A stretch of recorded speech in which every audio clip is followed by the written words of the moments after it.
ঈদ উপলক্ষে চট্টগ্রামে নোংরা অস্বাস্থ্যকর পরিবেশে উৎপাদন হচ্ছে সেমাই। আজ রাজাখালীতে 4টি কারখানায় অভিযানে হাতে নাতে ধরা পড়েছে ভয়াবহ চিত্র। জরিমানার পাশাপাশি একটি কারখানায় উৎপাদন বন্ধের নির্দেশ দেওয়া হয়েছে।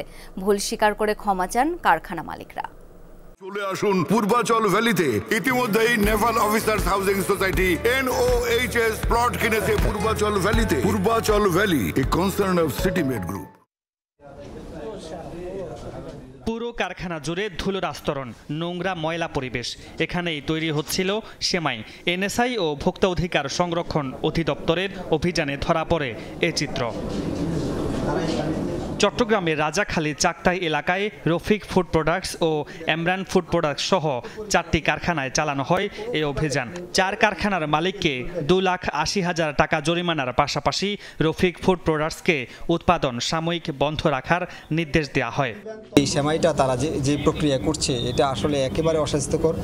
তাদের একটা সানড্রাইয়ের ব্যবস্থা করেছে তারা, কিন্তু এই সানড্রাইটায় প্রচুর পরিমাণ ময়লা আবর্জনা এই সেমাইয়ের উপরে এসে পড়ছে। গেল বছরেও এসব কারখানায় অভিযান চালায় ভোক্তা অধিকার সংরক্ষণ অধিদপ্তর, কিন্তু পাল্টায়নি চিত্র। এবার নিজেদের ভুল স্বীকার করেন মালিকরা। আমরা ইনস্ট্রাকশন দিয়েছি, আমরা চেষ্টা করতেছি নিজেদের গোছানো, হয়তো আরও কিছু গোছাইতে হবে। আমাদের ইনস্ট্রাকশনটা ফলো ফুললি করতে হয়নি, এটা আমরা আন্তরিকভাবে দুঃখিত এটার জন্য। শ্রমিকদের হাতে সব কিছু, আমি তো নিজে করতে পারি না। আমি হয়তো বা এখানে আছি, কিন্তু শ্রমিকরা আমাদের কথা তো শুনতেছে না। মামুন রশিদ অভি, যমুনা নিউজ, চট্টগ্রাম।